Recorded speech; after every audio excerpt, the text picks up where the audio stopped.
Hello, everyone, and welcome to our 6-month review of the Russo-Ukrainian war. And the first thing I'm going to open and say is, in war, truth is the first casualty. So welcome, Chris. Welcome, everyone. Hi, Rich. Good to see you, Chris. Yeah, just wanted to open it with that line because we've taken up, we've picked a big topic to cover. 6 months of war involving tens of thousands of people, millions of refugees, almost every nation in the world, not every nation, but Europe, the US, NATO, China, Russia, all involved. So there's lots of information to process. We'll try to do our best. But yeah, we're going to try and give a 6-month review of the war. I would actually first like to say that we actually are a little bit late. The 6-month point has already passed, so we're a few weeks behind. But I think it's actually added some advantage to our 6-month review because everyone else missed the this amazing offensive that everyone's been talking about in Kiev, up in the north of Ukraine. But before I get ahead of myself, that's today. Let's see what Chris, what do you want to say about first thing that you want to cover in terms of the 6-month review? Yeah. So I think that quote that you just gave is absolutely perfect for this. Obviously, everything that we've heard there's been so much disinformation that has actually been spread throughout the course of the war. If you remember at the beginning, the first sort of hero of this war was the ghost of Kiev, which everybody was adamant was a real figure. Of course, it turned out that it wasn't. We had news reports of cities being liberated that turned out to be cities that only existed in video games. I think it just shows that the average person didn't even really know where Ukraine was at the beginning of this. This is the entire situation the media have been using the fact that the public are completely uneducated about the subject to their benefit. And unfortunately, it's worked tremendously. The same thing that they did with the Iraq and the same thing that they'll do with the next war. It's the tried and true method. Absolutely, mate. Absolutely. Actually, if I can take the liberty of just jumping in with something which it relates very much to the war, but isn't what's happened in the last 6 months. But because we did an episode on Gorbachev 2 weeks ago and talking about his legacy, somewhere I read that Gorbachev was contesting this idea that NATO had promised not to expand and not one step east of Germany or Berlin. And apparently this idea is being contested that no, that was never promised. So I'm not going to read the entire document here, but I will tell people to go onto it's a university website. So this is from the George Washington University. So the National Security Archive at George Washington University. So nsarchive.gw.edu. So nsarchive.gw.edu. And you can see a whole bunch of documents on here. So I'm going to share it quickly for us to look at. But the idea that there was no assurance, that it's all made up by Putin, that that's all false, that's just propaganda, is at least from this academic source, so from the university, American university, bear in mind, they document not just the conversations between Baker and other Soviet sort of leadership, as well as Gorbachev. It talks about assurances from the Germans about reunification. You can see here some handwritten notes from Stepanov Meladov's notes from a meeting reflecting Baker's assurance to Shevardnadze during the Ottawa Open Skies Conference. And if NATO stays, it says here, quote, and if a united Germany stays in NATO, we should take care about non-expansion of its jurisdiction to the east. But obviously that's just a minor note. There's way more here. And again, I can't cover it all today. We can't cover all of this. Maybe we can make a special episode on this, but it documents meetings between Robert Gates, Gorbachev, other Western leaders, the West German Foreign Minister, Hans-Dietrich Genscher, talking about way more conversations and assurances about not having NATO expansion go to the east. So I invite people to read that themselves and take a look at the historical facts regarding that. So yeah, I just want to put that up because, of course, this war is completely tied up with the question of NATO and NATO expansion. That's very much what's going on now. But yeah, Chris, what do you want to go into first? Yeah, so just whilst you're on that, I've actually got a little clip that sort of complements that. If you could pull it up, I've listed it as Biden. So this is a little clip from 1997, where Senator Biden Mm-hmm. makes that exact point that the thing that would cause a conflict with Russia would be the expansion of NATO into former Soviet territories. I find this quite interesting because obviously Senator Biden seems to be a much smarter man than this new President Biden we seem to have at the moment. I can only assume that the flip-flop is disingenuous, as it tends to be. I don't think he's forgot. I think he knows full well that he's reversed his position and is just hoping that nobody else remembers. Sure. I'll play it. Give me a moment. Here we go. We got it here.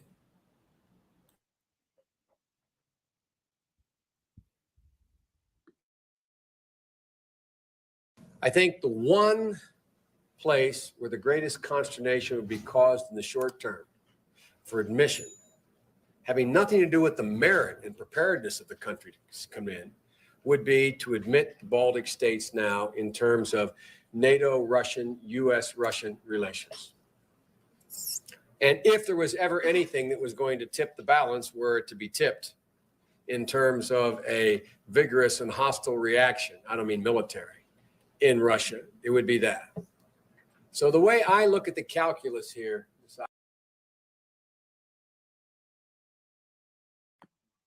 so we knew then that admitting Baltic states into NATO would tip the balance and cause an aggressive response from Russia. So it is, in my opinion, disingenuous for them to act surprised now and act like it is unreasonable or Russia's imagining a threat that isn't there by them moving NATO borders. Russia, as NATO, as we both know, is a no-Russia club. That's what it always was. I mean, Russia have pointed this out with their actions in the past by applying for membership. Stalin applied for membership into NATO. Putin applied twice. Obviously, they knew that they weren't going to be admitted because they knew the nature of NATO. This is a black man trying to get into the KKK. This is exactly I mean, organizations have been made to counter them, but they adamantly say no, we are not an anti-Russia club. We're just there for protection, but from what? Yeah, and then why would you let us join then if we're not an anti-Russian club? But the Russians not deserve protection. Yes. So I think we have. I've got to be careful not to repeat all of the things that we might have said a few months ago when we started talking about the war and all that. So what we will do, since this is a 6-month review, I have found a nice, somewhat short recap of the war with some images and stuff, and then we can stop and start and cover some bits as we go along. We're not going to go into every detail because obviously it is 6 months of war. There's been lots of battles and back and forth. So I'll put up this one here this is from Al Jazeera. So this is something they released at the 6-month point, just a breakdown of where things have happened and sort of a key analysis on sort of where the fighting was. Give me a moment. Here we go. Okay, so 6 months on, Russia-Ukraine war mapped out. Okay, so obviously back in 2021, there were the satellite images showing Russian troops gathering on the border, lots of vehicles stacked up, and obviously everyone knows. Here's the map of what it looked like before. We've got Crimea down there, annexed in 2014, and we have then the two breakaway republics, Donbass and LPR over here. And as you can see there, so the Donbass region, sort of as recognized by Russia, I believe there's also a Ukrainian provincial, old borders. So that's what is considered the Donbass, and that's what the separatists, the guys who didn't agree with the Euromaidan coup in 2014, that's where they split away with support from Russia. But yeah, okay. So obviously the prelude, we had all these images back in November last year of Russian vehicles gathering in Belarus and Russia as well. And remember back then we also had those meetings with old what's his name, French guy, I've gone blank, Macron and the long table and all that kind of stuff. So let's just go straight to it then. On February 24th, following a televised speech by Russian President Vladimir Putin, in which he announced a special military operation, Russian ground forces invaded Ukraine from 4 main points: from the north, from the northeast, from the east, and from the south. And you can see here that map of those different directions where they entered from. Crimea, the east, and then up from the north too. Okay. Explosions were heard across the country with Russian artillery and missiles hitting numerous targets. Kiev declared martial law and said Ukraine would defend itself. Quick gains 1 month into war. In the first weeks of the invasion, Russian troops pressed towards Ukraine's largest cities, including Kiev, Kharkov, and Kherson, but they faced stiff resistance from Ukrainian forces.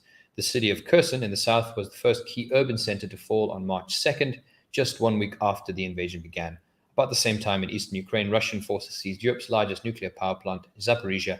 On March 4th, a fire broke out during the shelling of the power plant, raising fears of a nuclear disaster in Europe. I think there's an interesting thing to talk about that. Maybe we'll come back to that one later about Zaporizhia and this fear of it having some sort of nuclear meltdown. But yeah, another map here, March 2nd, 8th, 16th, and 23rd. So I've got a nice video here, which I'm just going to share, of a sort of an estimate of how many different vehicles and troops each side had. So at the start, okay, according to this channel from YouTube, which makes pretty good documentaries like Kings and Generals. 1 second, I'm going to share this now.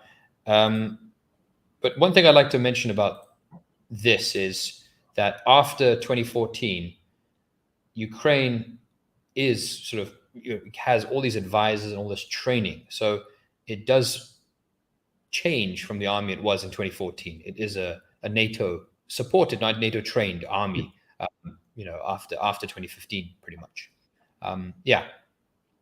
Okay, here we go.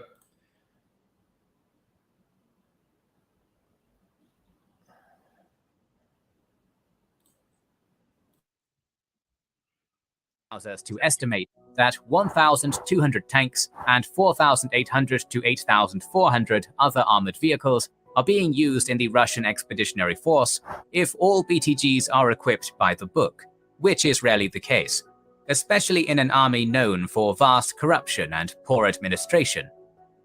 According to the ISS military balance, Russia possesses 1,391 military aircraft and 544 attack helicopters, but it is impossible to know how many of them Russia is exactly using in the war in Ukraine.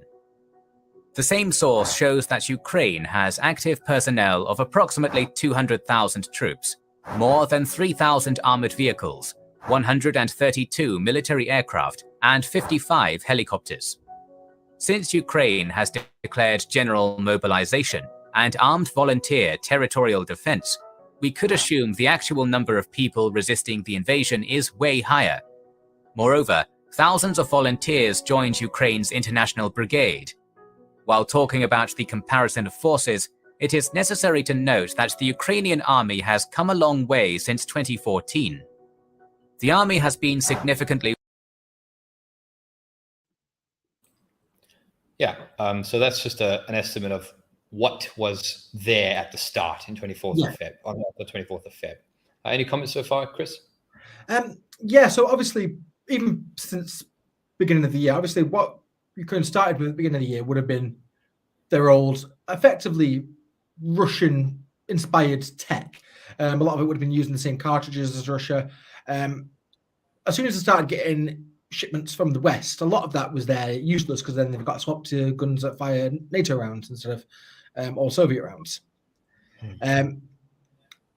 Obviously, we could have done, if we had the time and the inclination to, we could have gathered all these news articles of every time a country pledges equipment and sort of calculated, added them all up to try and have a rough estimate.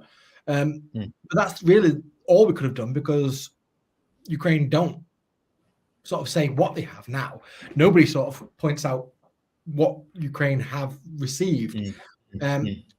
All we have a lot of the time is sort of anecdote of frontline troops saying with the weaponry going to certain classes of Ukrainian soldiers, and the main grunts and conscripts are getting left with old sort of crap equipment, which you can kind of, from a military standpoint, you can understand because modern weaponry, this is why conscripts don't really work in modern war, because conscripts aren't military educated. You need usually advanced training to fire advanced weaponry. You can't just pick up and fire a javelin like you could in sort of World War II, when you can give frontline civilians defending your city handheld bazookas that fire one pop shots to blow up a tank, and that's it. All you do is point and fire. Modern equipment's a bit more technically savvy than that. Right. Yeah, definitely. I think I wanted to say there was, it talks about the international brigades, which I think is quite a perverse term if you consider the almost sort of how similar it sounds to the Spanish brigades, the international brigades during the Spanish Civil War, which were fighting against, Franco and the fascists. Because a lot of the characters that ended up going, I mean, obviously there's different types of people that went, lots of different. They're not all the same, but some of them were definitely, far right guys with all sorts of neo-Nazis or fascist kind of tattoos, swastikas, and all that stuff. There's a lot of really unsavory characters that joined these units, and also there was a lot of reports and stories about, particularly early on in the war, them going there and being treated as cannon fodder. So them being told, "Here's a gun. You're going to the front, mate. We don't really care." Like, it's quite expendable. And reports of them also.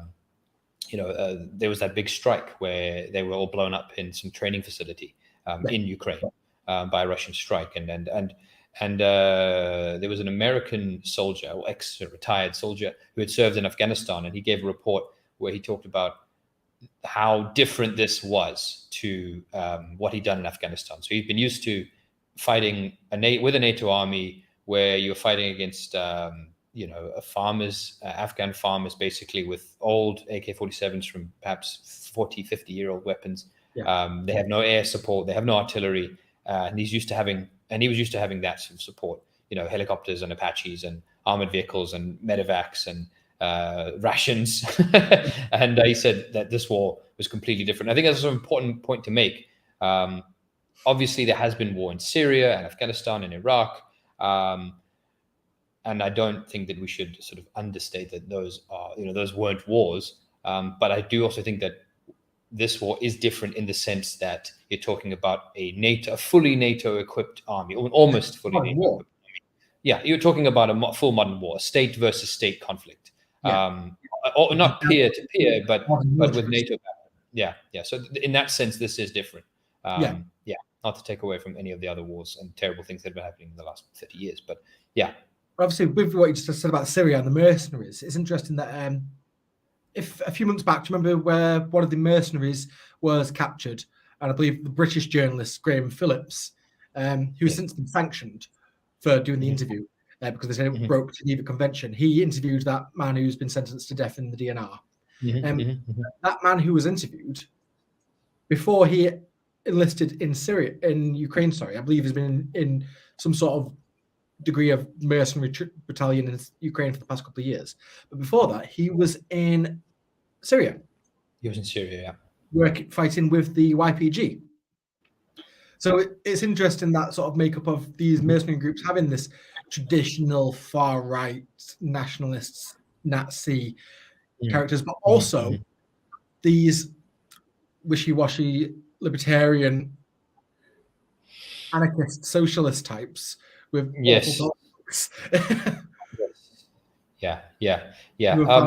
fighting alongside fascists in Ukraine.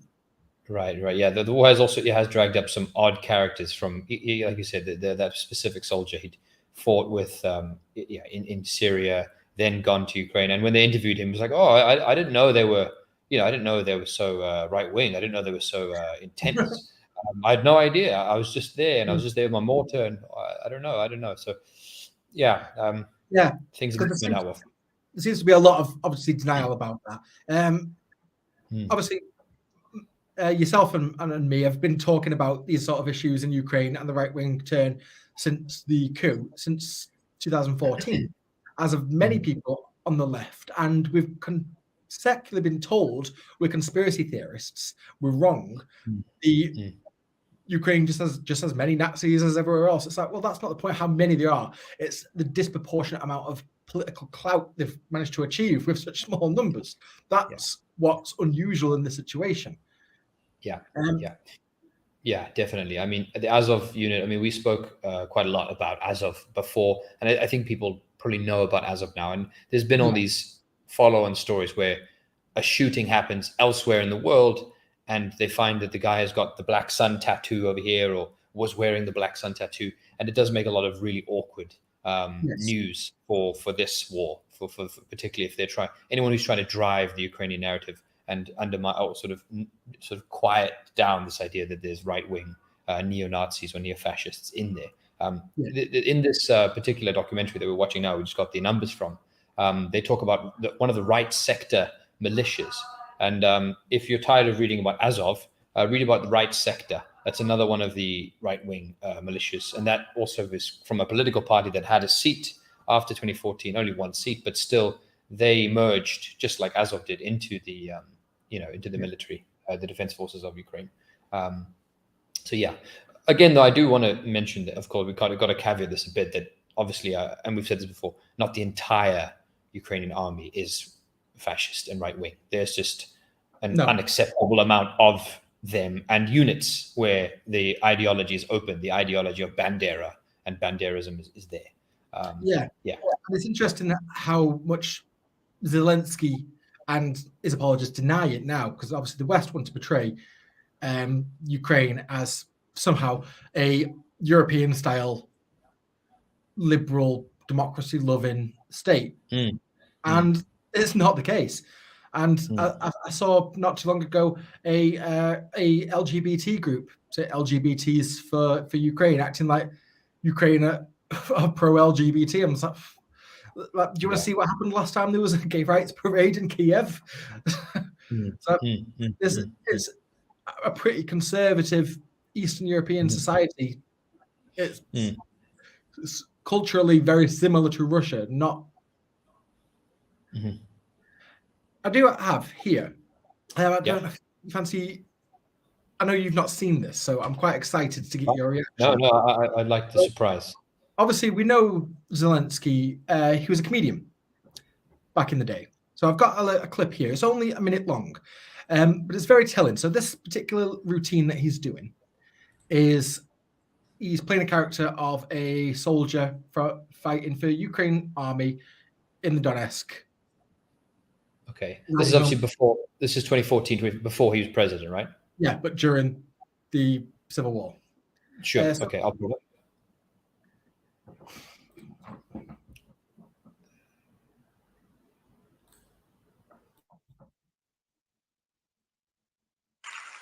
Здравствуйте, дядя Игорь, тетя Валя и дядя Саша. Вопреки вашим опасениям сообщаю, что живу я хорошо, пока живу. Дальше будет еще лучше, потому что уже 3 недели, как я принят в бандеровцы. А как иначе? Иначе у нас в Украине карьеры не сделать. Хотя что я вам рассказываю, вы и так все знаете. Зарплата у меня маленькая, но это не главное. Ведь нам разрешили отбирать деньги и имущество у русских. А раньше можно было и у евреев. Но потом пришел главный бандеровец Коломойский и запретил.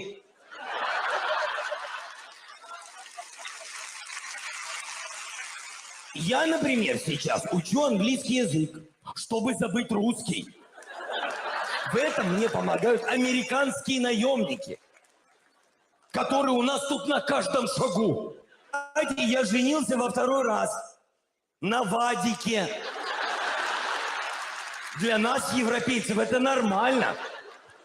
Сегодня наш президент, самый главный, который у нас самый главный президент, Барак Обама, пообещал, что мы скоро вступим в НАТО. Пока, естественно, на правах американского прихвостня. Если есть возможность, друзья, вышлите, пожалуйста, мне книгу Гитлера «Майн кампф». А то у нас разметают. Бывало, утром выхожу на балкон и начинаю делать зарядку. От сердца к солнцу, вот так. Что я вам рассказываю, вы же так все знаете.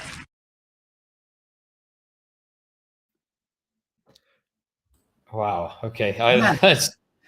There's quite a lot to digest with that. There is. So the Bandera. If you're not watching this and you're listening to this as a podcast, whatever, go and find that. It's just Google Zelensky comedy sketch where he does the Hitler salute and talks about being a Banderite. To be honest, there's a lot. There's the Jewish reference.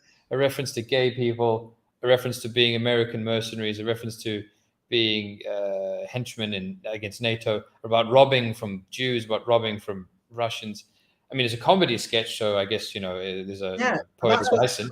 Really telling. The fact that the audience are in stitches shows to me that what he's joking about, they already knew. It was an open secret back in 2014 that particularly amongst these armed forces, there's a right wing. The fact that you could joke about Mein Kampf being sold out and the audience are in stitches like that. Obviously, if you said that in a British club to a British audience, there wouldn't be much of a laugh because they'd be like, what are you talking about? There isn't that phenomenon in the UK at the moment of Mein Kampf. Like, you can't even... Mein Kampf in a British bookshop is a special order. Yes, yeah. That's a pretty disturbing clip. I mean, it's also a little bit of a scary reflection on Ukrainian society at the time as to how they see things and how they feel about things and how they feel about Bandera in the past and fascism. It's pretty. We definitely knew back then, and it's obviously pretty telling now that he pretends not to. Yeah. I don't know if you want to return to the timeline. So obviously, I think we've obviously just gone back to talk about the political situation around the war and around sort of certain units, Azov and right sector and stuff. But we did get to the point of the start of the war. So I was going to go back to that document from Al Jazeera, and then we can just go along. I'll actually play. There's a nice video here where they show just a fast forward of the war, of the fighting in general, as it's back and forth. 1 second, where's it gone? It's down the bottom here, and you can see basically the movements on the map and how it goes along. I'll find that in a moment. Let me just go back to where we were. Sorry. So yes, we were over here. Okay, so in the first 5 weeks of the invasion, Russian troops pressed towards Ukraine's largest cities, Kiev, Kharkov, and Kherson, but faced just stiff resistance. Kherson fell first on March 2nd, and then obviously Zaporizhia, the nuclear power plant, on March 4th. And then, despite some victories in the early days of the war, Russian forces were unable to gain control of Ukraine's capital, Kiev, as they faced logistical challenges with ground forces unable to move fuel, munitions, and material because of clogged roads. Satellite images showed a 40-kilometer Russian convoy stalled outside the capital. So I actually wanted to quickly talk about this one because in the video that we saw that I shared of Kings and Generals, they note and they declare and confirm that Zelensky had been offered a ride out of Kiev by the Americans, and he famously says, "No, I don't need a ride out. I need ammunition." And we talked about this 40-kilometer or 65-kilometer long stack of Russian armor, and considering how close it is to Belarus and their supplies, I do find that this idea of them running out of petrol and munitions a bit. I don't know if I believe this that much. But what I do believe is that at this time, you could tell the Ukrainians had no control over their airspace. If you had this big of a target, it would have been hit. This is my speculation on this part. I do think that this was left here as a threat that we can do this. Look how much stuff we have, with the expectation that they would have surrendered, or Zelensky would have left, or this whole transitional thing that I do think there was some plan from the Russian side in the early stages of the fighting that they thought the government was going to collapse. I don't know. History will have to tell us sort of the full story of what the plan was there. But my opinion is that that stack of armor was a hammer in their hands in means to put pressure for them to resign, as in the Ukrainian government to resign. That's my opinion. I'll have to see what happens, once we know more, 2, 5, 10 years from now. But that's my opinion on that one. I think you're probably right there. It seems more of an aggressive gesture than an actual serious move. Obviously, even at this point during the war, where we are discussing right now, it was obvious that this war is going to play out very differently to how we've seen Russia fight in the past, compared to how they took Aleppo with the help of the Syrian army. Russia's main tool for taking a city is air force. And that's something that we've just not seen very much of at all in this war. And it's been quite strikingly absent through the whole conflict, to the point where every time something happens, where obviously we're going to just get to the present very shortly, but it always seems like that this is going to be the logical next step of, okay, if the conflict is going to accelerate into its next step, it is, but it's a very destructive step to take. Obviously, if you want to take these and win hearts and minds, I think a way to do that. Yeah, I was listening to an American general, which I'll play some clips from later, talking about things that surprised him. And he did talk about this too, the fact that the Russian Air Force, we saw the numbers there, a huge Air Force, and it has not been brought to bear on Ukraine. And there's different accounts as to why. I think no one can give a clear answer yet. It's from the American side, this general claims that they're just too scared. They don't know how to fight like that. They've never had to do that kind of operation like the Americans did in Kuwait in 91. So that was his understanding. I think perhaps you could also look at it from the idea of being a special military operation, that deploying the entirety of the Air Force, as well as even more troops, then makes it sound more like a war if Putin is set on framing this as a special military operation. Then deploying more and more stuff makes it not seem like a small military operation, or special military operation. Obviously, I'm not an expert on Russian legislation, but in terms of the difference between a war and a special military operation, a war is has a legal precedent, and it gives you different legal powers. With this special operation, he can't utilize the full might in the same way that a war could, particularly on conscription. That's often been something that's been hypothesized in the media, that if he was now to declare war, he'd be able to then basically conscript more troops. And that is one of the oddities of this war, is that Ukraine has done the full mobilization and Russia hasn't. So even though Russia is a much bigger country, Ukraine actually has more manpower to draw from at this time, because they've mobilized, and then they're being armed by the West. So we'll have to see. Again, this is one of the ones that I don't think we can answer right now. I don't think anyone can answer right now as to why the Russian Air Force has not been used to its fullest extent. Is it a problem that they don't know how to? That's apparently one view. Is it because it's not something they can do because of the legal frames of being a special military operation? I don't know. But let's move along. It then obviously brings up this war crimes and Bucha stuff. I think you want to talk about this specifically. So should we come back to this later? So just to carry on in a sort of chronological order, shall we just dip into it now? Go ahead. With sort of what's going on at the moment in the news anyway. Okay, I'll read this and then we can give your piece. So, war crimes in Bucha. Bucha, on the outskirts of Kiev, became a strategic base for Russia's attempt to advance towards the capital. However, after Russia's withdrawal, residents of these cities returned home and witnesses gave accounts of alleged war crimes. Days after Russian forces left Bucha, Human Rights Watch researchers visited the town and found extensive evidence indicating unlawful killings, torture, executions, and forced disappearances, all over which point to war crimes. According to Richard Weir, a crisis and conflict researcher at HRW, evidence indicates that Russian forces occupying Bucha showed contempt and disregard for civilian life and the most fundamental principles of the laws of the war. Go ahead. What do you think then, Chris? What are your thoughts on this? Right. So, obviously, in the east of Ukraine, as we've discussed in the past, it's a large proportion of the population are Russian nationals, not ethnically Russian. Sorry. Now, throughout this conflict, one thing that Ukraine police have been really paranoid about is internal traitors. There's been reports wherever Russia has occupied of when they put up humanitarian aid stations, and now going down the line, passport stations to give people Russian passports. When those areas fall back into Ukrainian hands, anyone who was doing business with the Russians, taking aid from the Russians, or handing information, saboteurs, have been what the Ukrainians have classed it as on their websites, liquefied. Liquefied is a terrifying statement because it can be anything from arrest and driving up to shooting against a wall. And it does seem to me that this very well may be what happened here.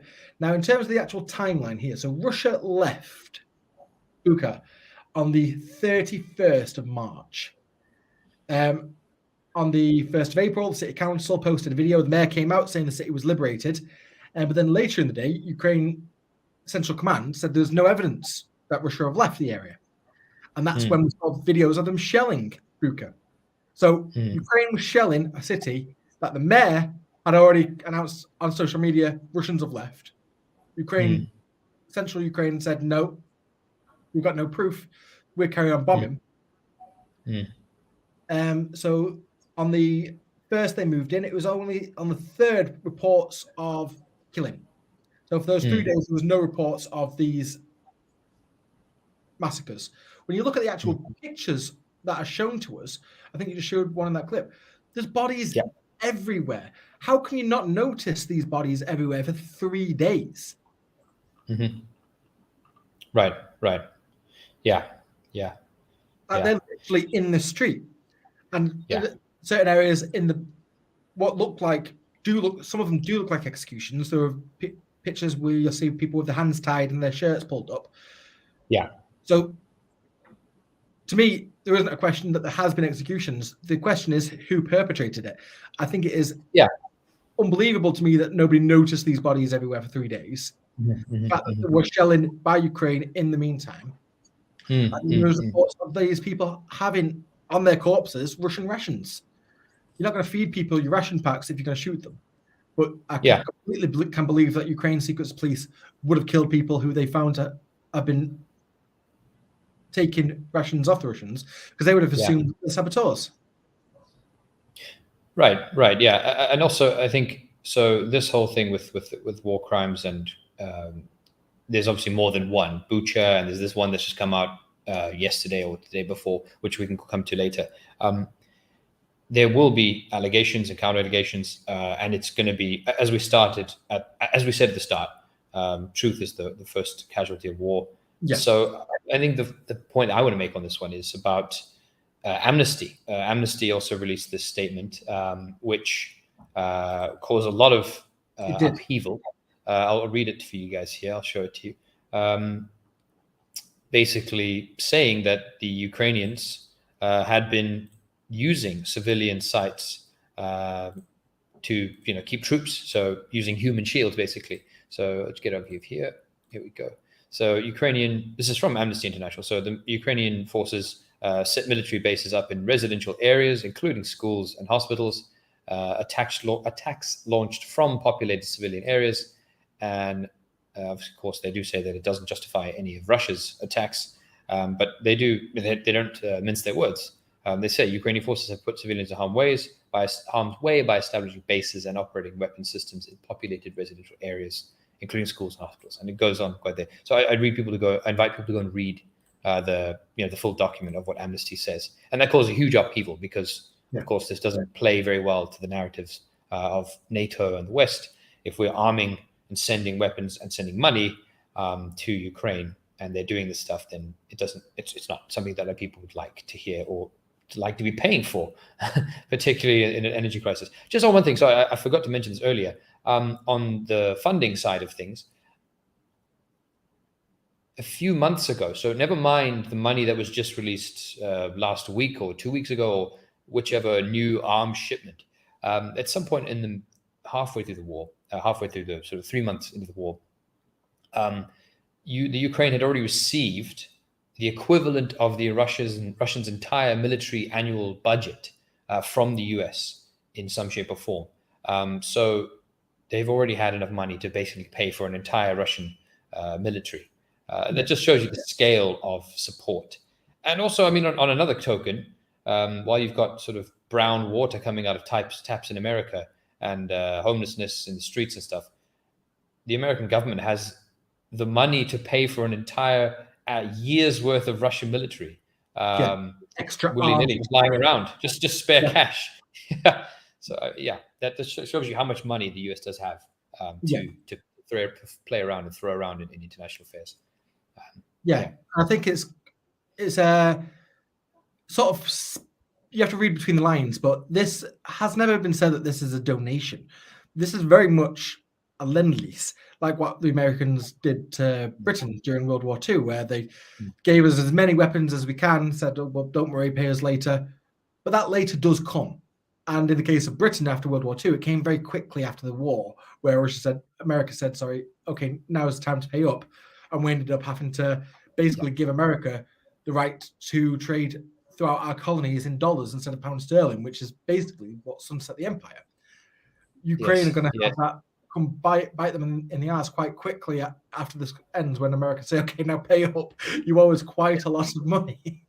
Yeah, just a bit. I just wanted to jump another one, sorry, because we are covering the human rights stuff, so let's go into it. Trump, obviously, when he was in power, sanctioned the ICC, the International Criminal Court, after they suggested that they were going to investigate American soldiers and their crimes in Afghanistan and Iraq and perhaps elsewhere. They were sanctioned by his administration. So if we're talking about the ICC being allowed to operate and investigate who they choose, whether that's Russia for potential crimes performed by them, or whether that's Ukraine for potential crimes performed by them, that's quite important to this investigation if we want to see what really happened here. But I'll bear in mind that even though Biden has now released and sort of repealed, let's say, the sanctions against the ICC staff that Trump sanctioned, is still an interesting statement here from the Washington Post, which they share. So that the Secretary of State of Blinken made clear on Friday's announcement that the United States maintains its longstanding objection to ICC efforts to investigate non-members. But Blinken also said the administration's concerns about these cases would be better addressed through engagements with all stakeholders in the ICC process. So key point there is that the US is not a signatory, and neither is Israel. So I do think that we have to be very skeptical about how, to what extent the ICC will be allowed to investigate Ukraine in the future if it's, if they don't sign up. Either is Russia. I think you might be right. I'm not sure, to be honest. I believe so, because I believe his name's gone, the foreign minister of Russia, when the accusations about Bucha massacre and the initial Russia is going to be reported to the ICC, where they pointed out, well, we're not a signatory of them, so they've got no jurisdiction over it. Okay, yeah, right. Okay, do you want to carry on with where we were before? Yeah, okay. So let's just head back to the map. So yes, now we're talking about Bucha. So we're at the Bucha point of the war, still quite early on. Second.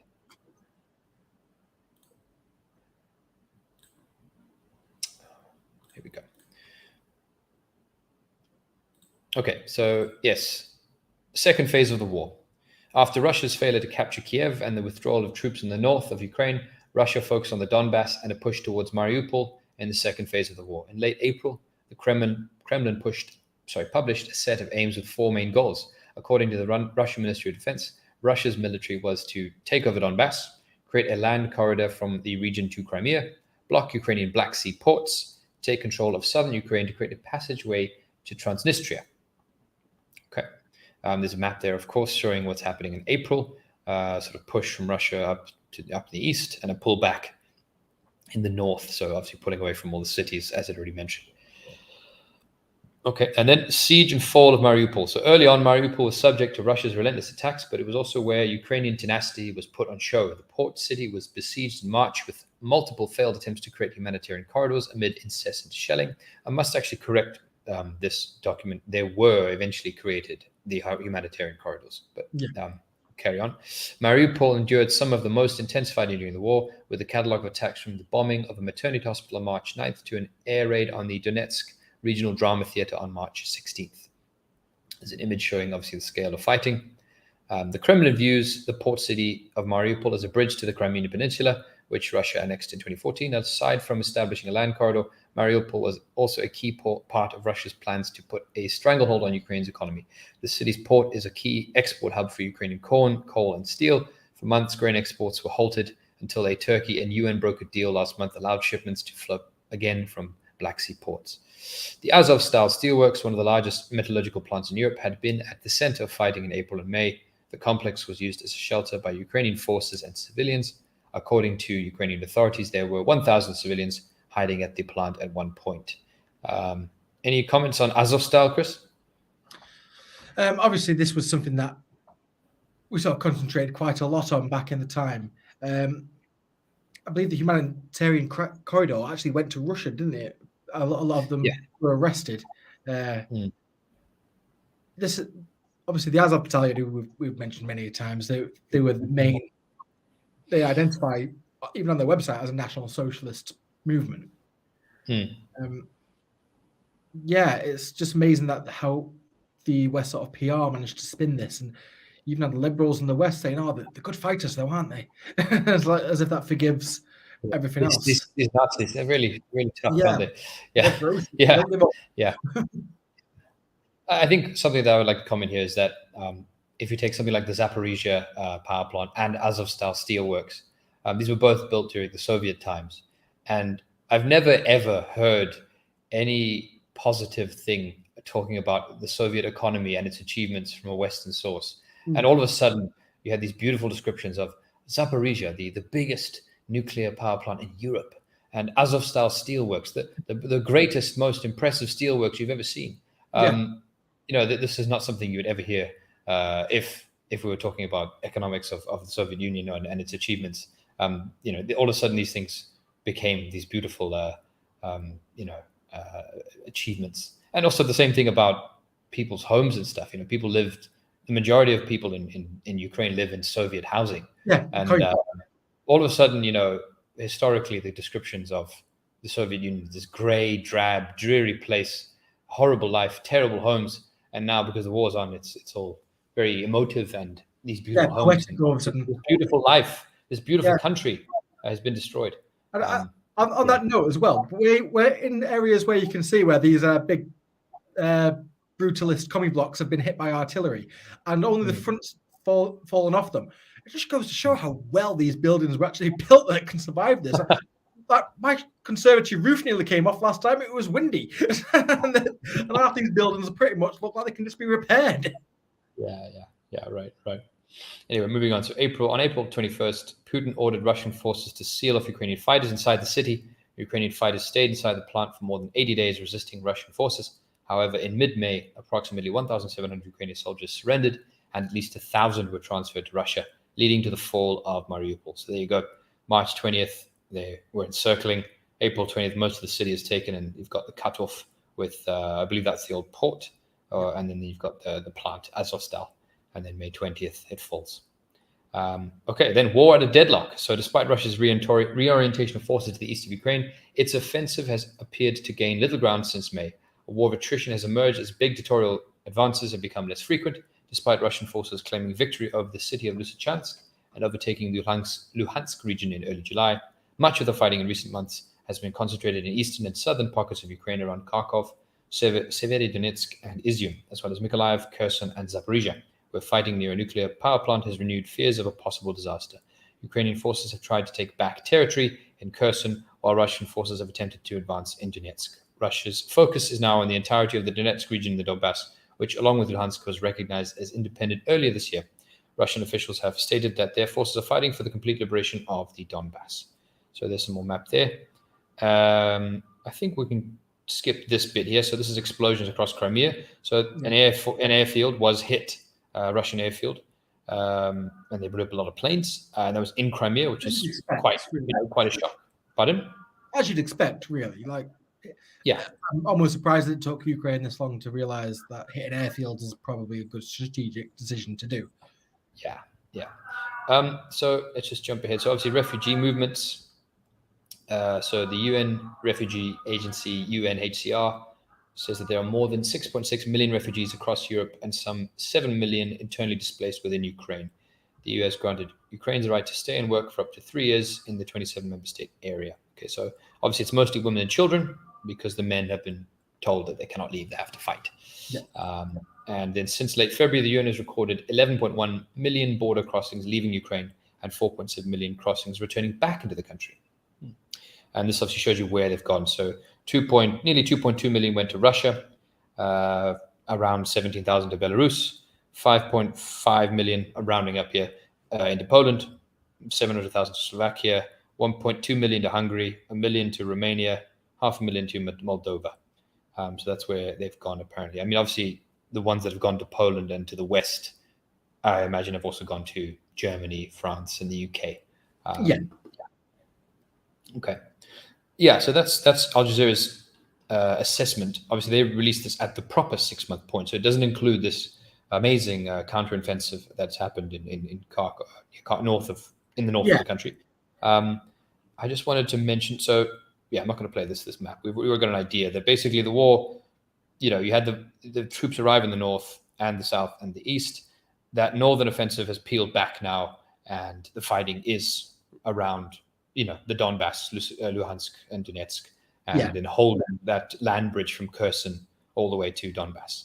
And in our previous video, many months ago, we both said at the time that it felt like that initial advance, basically over the entire huge border throughout Belarus and Russia, it did feel like a complete mistake because it was overreaching of what is effectively an inexperienced land army. I think they didn't realize the amount of troops Ukraine would be able to pull up and the equipment they'd be able to pull up in quite a short period of time. I think they did feel that Ukraine was going to roll over. And it just didn't happen the way they did. So I was glad to see when Russia said, well, we're going to refocus our efforts on the goal, which is Donetsk and Luhansk. To jump ahead now, so where we are now, obviously what's been missing from the article, the West's much praised counteroffensive, which seems to have taken a few villages. Importantly, not militarily. The Russians have pulled back. It's not as if all the Russians have been killed there and Ukraine have moved in. Russia are basically reforming at a defensive line, which almost suggests, reading between the lines again, that the advancement has stopped. Now it's about consolidating the gains that they've got, which they want to keep that land corridor through. I did say in the last video that I believed that they were going to move south as far as Odessa. That doesn't seem to have happened. I think not from lack of trying, but it wasn't important because now obviously they've made some sort of treaty via Turkey or whatever they want to call themselves these days, to guarantee grain export out. So I think a lot of it was just security that is being definitely used for grain and not for weapons. Yeah, right. Yeah. I think this whole idea of Odessa, the advance to Odessa. So there was a Russian general who did announce that there was a plan to get north of Mykolaiv and meet up with Transnistria and then take the entire coast. But I guess that hasn't happened. I don't think that's going to happen. So this offensive that brings us to today, there's been two generals, so two American generals, both retired, that have made comments and shared their thoughts on this counteroffensive that's just happened, the Kherson, but more importantly, the northern offensive in Kharkov, north of Kharkov. And some of the stuff that they've been saying is quite wild. So I had watched a number of the 6-month reviews at the 6-month point, and they actually, some of them talk about stalemate. They say, okay, this is it. The cards are down, and we're going to dig in for winter, basically, and we're not sure where this is going to go.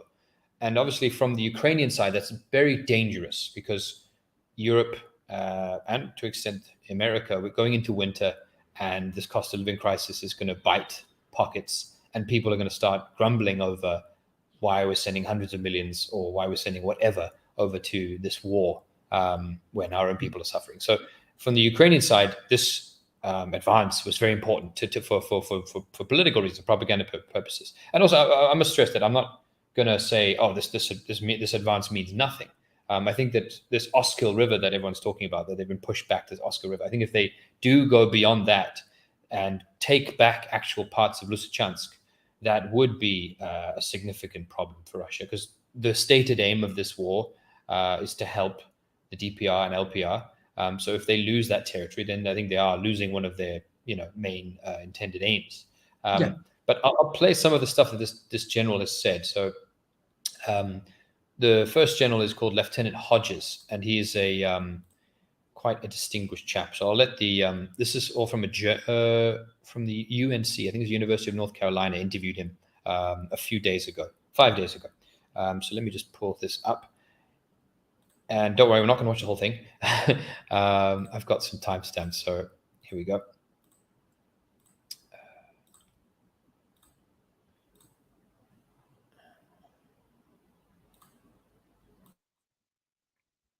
Hodges has had a long and highly successful military career in the US Army. He is a former commanding general of the US Army Europe. He served in this role from 2014 to 2017. And prior to this, Ben held senior operational and staff positions in Iraq, Afghanistan, Korea, Turkey, and also with the Supreme Allied Commander in Brussels. Okay, so that's obviously his background. I just want to give you who this guy is. So he was commanding European forces, obviously with NATO, but NATO is the US effectively, in my opinion, and was there until 2018, so pretty recently. So he's pretty much aware of capabilities and whatnot. So the interesting things that he says is basically, I'm going to jump ahead to the now. 1 second. Just got my timestamps here. Yeah, so here we go. 3:44. 1 moment.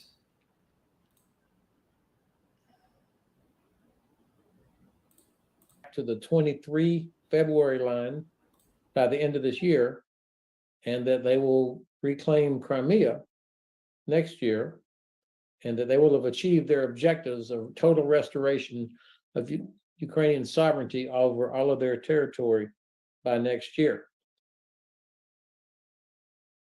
Thoughts on that, Chris? Okay, so this seems to be American fan fiction, if I'm not mistaken. I think what these generals sort of fail to recognize is that Crimea did have a referendum to join Russia. Even if in this sort of fantasy parallel world where the Russian army just collapses and pulls back from Crimea, which they'd get as much resistance at this point to taking Crimea as they would to taking St. Petersburg. There's been an incredible amount of Russian investment in Crimea to integrate it fully into the Russian Federation. They've built a bridge from the Caucasus into Crimea, which is something that has been talked about as a necessity since the 60s in the Soviet Union, but obviously it was never. Russia think of this as an integral part. I think for them to even contemplate this would be incredibly stupid. Russia have said many times in their military doctrine, the only time they would ever use nuclear weapons would be if their territory was infringed to the point where the state is at risk. Taking any territory from Russia would put the state at risk. Yeah, and particularly Crimea, the Black Sea Fleet, Sevastopol, and also, I mean, even if you go back in historical times, I mean, Peter the Great and the Crimean War. I mean, it blew me away when I heard this, that he thinks that the Ukrainians will, let's give them the benefit of the doubt. Maybe they can push back to the 24th of Feb, where half of Donbass is still in the hands of the forces, the DPR, LPR. But the idea of them taking Crimea, I think this is wild. So he says this. I couldn't even see Petraeus. supporting that. Say again, sorry? I couldn't even see the West supporting such a move. If Ukraine got to that position and said, right, we're going to take Crimea back, I can't see the West supporting it. They say that is a dangerous move to do. Yeah. Because you're going to get a dangerous response. Absolutely. Absolutely. I'll play Petraeus later. Petraeus also has some interesting comments which he made regarding this too. So we'll jump again to the next bit. Actually, sorry. On this point of taking Crimea, I do have here the statistics. So you mentioned the referendum. You mentioned how much Russian how much Russia wants and how important this is. But we've also got here the statistics. So if you can see that there of the population, so the Crimean population. So 2001 population of Crimea, you had 1.5 or 1.4 million Russians. So 60.4% of the population was Russian. This is under a Ukrainian census. Yeah. And in 2014, obviously a Russian census, it's 65%. And so you can see from anyone's perspective that 2/3 of this area, Crimea, is Russian, ethnically Russian. So, and you add that onto all of the historical stuff we talked about, whether it's the Black Sea Fleet and Peter the Great and Russian Empire stuff. It seems wild that this guy thinks that they could take that and Russia would not there to support it. Yeah. In terms of Tartars, I saw Tartars in that list. They are effectively swing voters in this sort of metaphor. They could go either way. Tartars, the majority of the time when you speak to them, they don't seem to have a favorable view of Russia, but they don't seem to have a favorable view of Ukraine either. So I can't see them really siding with either in this case. Yeah. So the other thing he says is that he says that he does put a big if on all of this. He says they can do all of this. They can take Crimea and Donbass, and they can bring Christmas presents for everyone if the West sticks together to the last. If the West basically. So this guy is actually talking more about politics. So you can say, in my opinion, these guys have been wheeled out following this offensive so that the narrative of this is a successful operation, we must continue supporting it and must continue helping our partners and friends in NATO. That's, I think, more of the case of what his intention here is and what he's driving for here. It seems crazy to make that a statement about Crimea as a military analysis. If you see this as a political discussion that he's trying to get backing and keep the backing of the war high, then it makes more sense to me. It doesn't make sense as a military statement that they could take Crimea. I'm going to jump ahead to the next marker, which is over here. Second.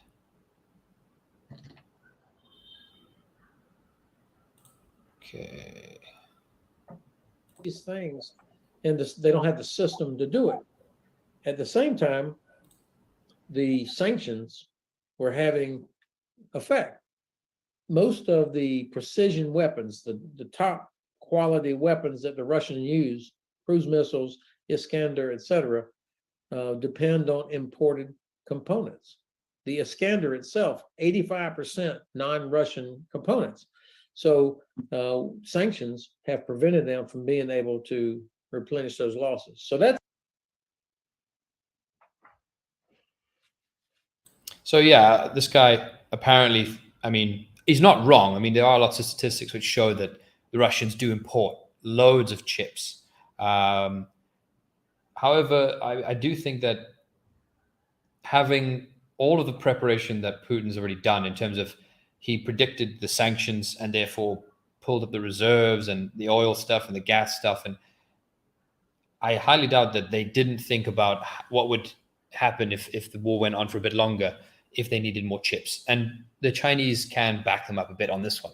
But it is an interesting point, though, and it'll be interesting to see if this point sticks true, if we see less and less of Iskander and other sort of these like high-tech weaponry. If they stop using them, then I suppose we can know why, is that there is a chip shortage. But that's his opinion, is that these things will run out very soon. I don't see that too far beyond the pale of the imagination. Russia have started importing weapons from North Korea. And I can imagine that these sort of North Korean weapons, these will be very much sort of manual weapons, not much high-tech technology sort of integrated into it. So we very well may see a lot of old-style artillery being utilized. Obviously, it still works. You can still win a war with it. I mean, also, I don't think that's if this is going to go on for longer, then you're talking about a wartime economy, which other people have already reported that Russia is switching to that if they can make, they can find a way to make chips or import them from somewhere else, that there is a possibility for that. But it'll be interesting to see how that turns out.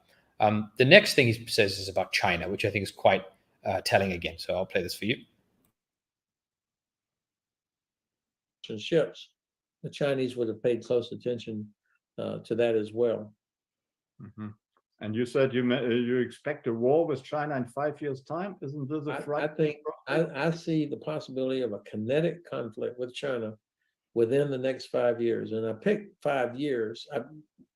I had said 10 years a few years ago. Now I think it's we're down to about 5. And I base that on primarily, I think President Xi himself, he's on the clock. So I think that one's, again, this has been stressed many times, that for America, this war with Russia is actually a pain in the ass and is not their main concern.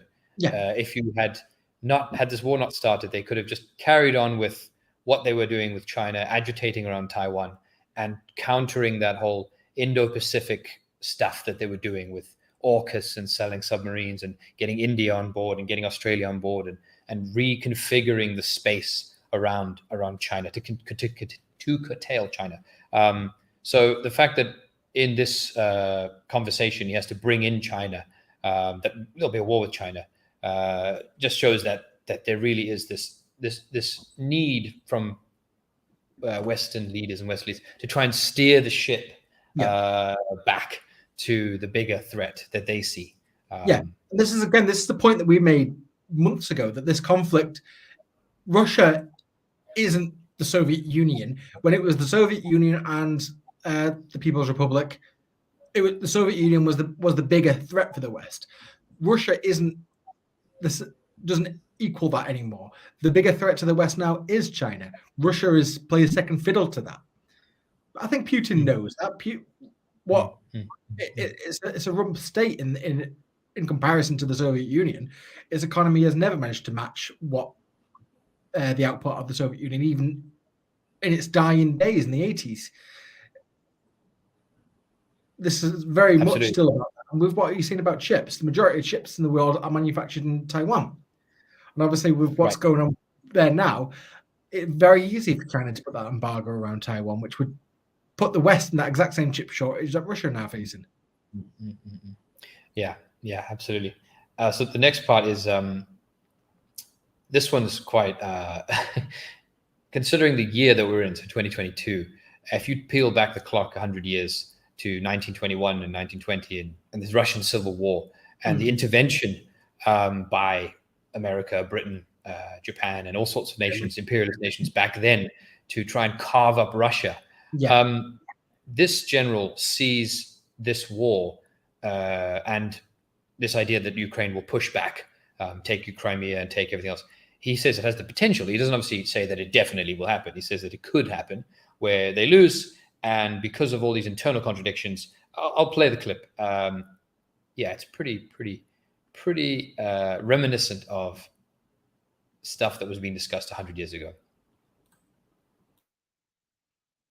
You mentioned how you think essentially Russia is falling apart. So with that, Ray would like to know, he said that this British PM Gordon Brown suggested some type of Marshall Plan for a defeated Russia.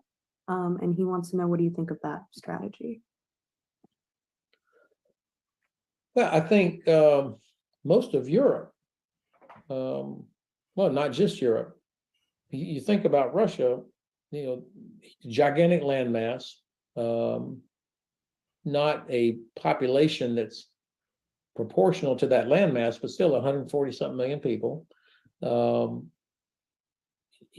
endless amounts of resources, all sorts of internal frictions and challenges that have been suppressed over the centuries by, again, the czars or the Soviet Union, people like Stalin or now Putin.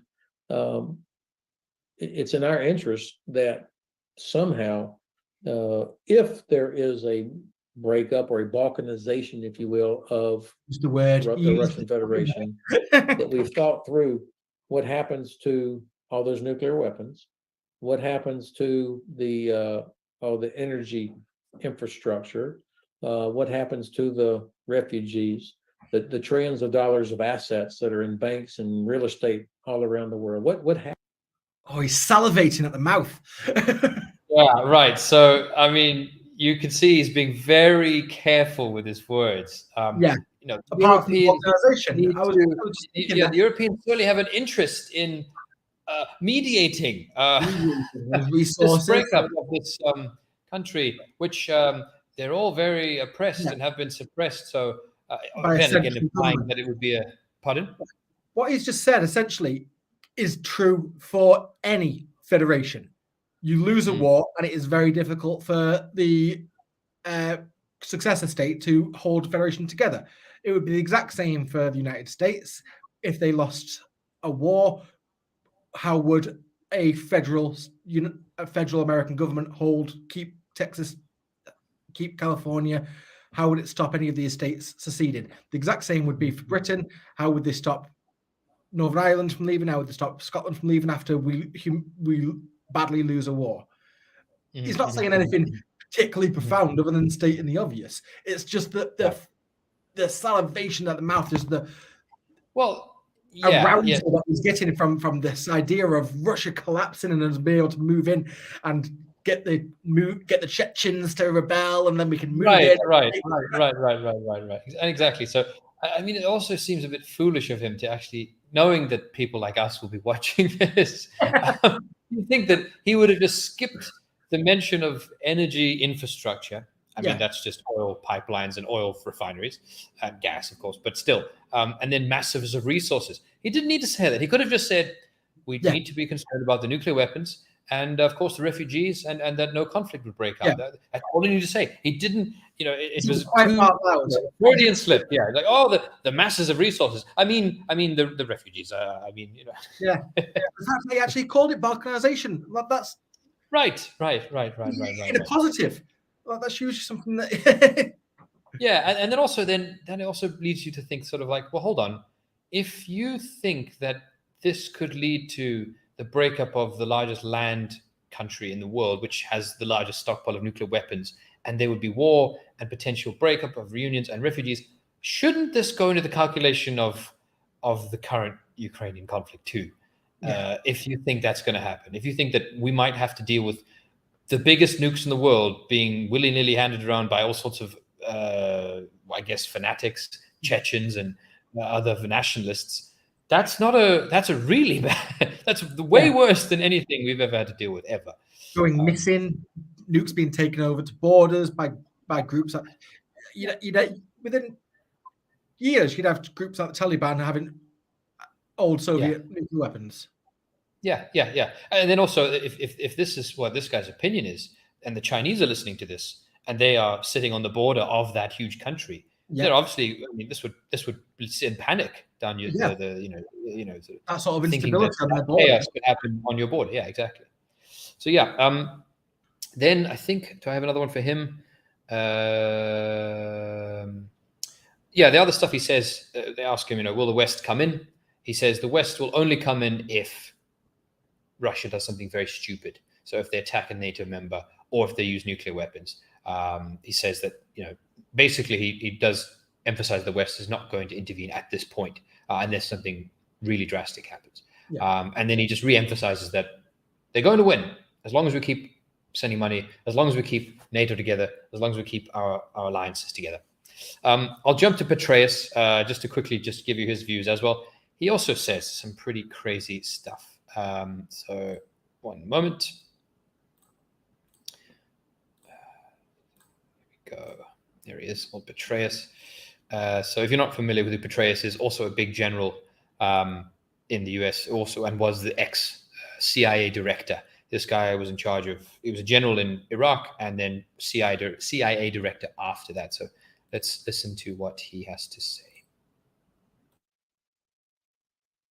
Fundamentally shifted, Jim. And, I'm normally fairly guarded and cautious about this, but the tide clearly has turned because the success of this offensive, as important as it is itself on the ground, what really is important is that it reflects a hugely important development, a new reality, that Ukraine has been incomparably better than Russia in recruiting, training, equipping, organizing, and employing additional forces, while Russia has been struggling to do just that, literally running out of soldiers. Okay, not particularly interesting, just saying the same stuff, that this offensive is amazing and it's blown away and oh my God, it's the best thing that's ever happened. I'm going to jump ahead to something which he says, which is quite funny, actually. 1 second. Soldiers, ammunition.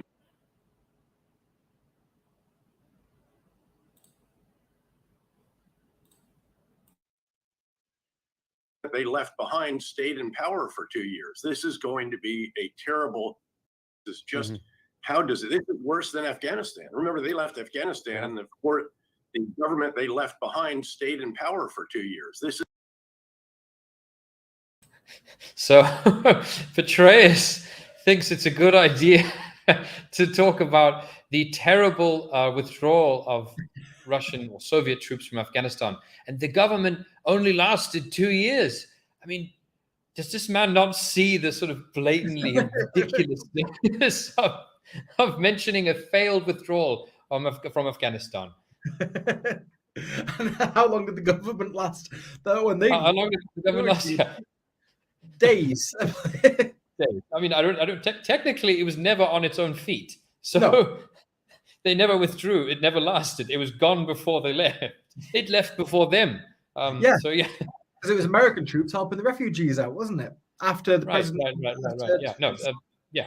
The Afghan government left before the US, the NATO troops did. So yeah. Just another one. Then, of course, Petraeus also mentions the chips. He goes into this thing about chips and microchips of weapons that the Russians are going to run out of. To be honest, again, I can't answer that right now. I think we've discussed it briefly. China produces some, but China also imports. So yeah, I can't answer it right now. Maybe. Just to counter all this stuff here. Yeah, and I just want to check. Does he mention? Just going to jump ahead. I do think he mentions also. I should check again at 259 whether these guys can also take Ukraine. Let me just check here 1 second. The weapons, and of course you noted the latest announcement about that. I'm confident we will continue to do everything that they need to help them build on the momentum that they have now achieved and carry this all the way through to victory, frankly. So let me ask you your read of Putin's next move here, because, for instance, beyond the losing the ground that Russia. I don't think he says it there, so excuse my mistake there. I'm not sure if he does say it, but nonetheless, there is, the first general who says that they could take back Crimea. So yeah, those are the comments from generals coming out right now. The two generals saying that that it's all amazing and this offensive is the end of the war. Basically, the war is over. They'll be home by Christmas. Yeah, I don't think that's going to be the case. What I think is going to be going to happen more likely, like the previous general we watched, where he said all this fan fiction was all on the condition of if we stay together. The hard fact is we're not staying together.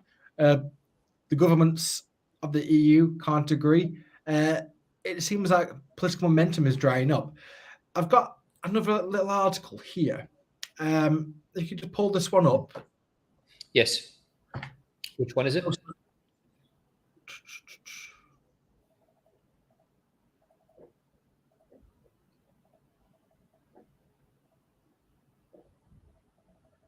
I'm just getting that out. Oh.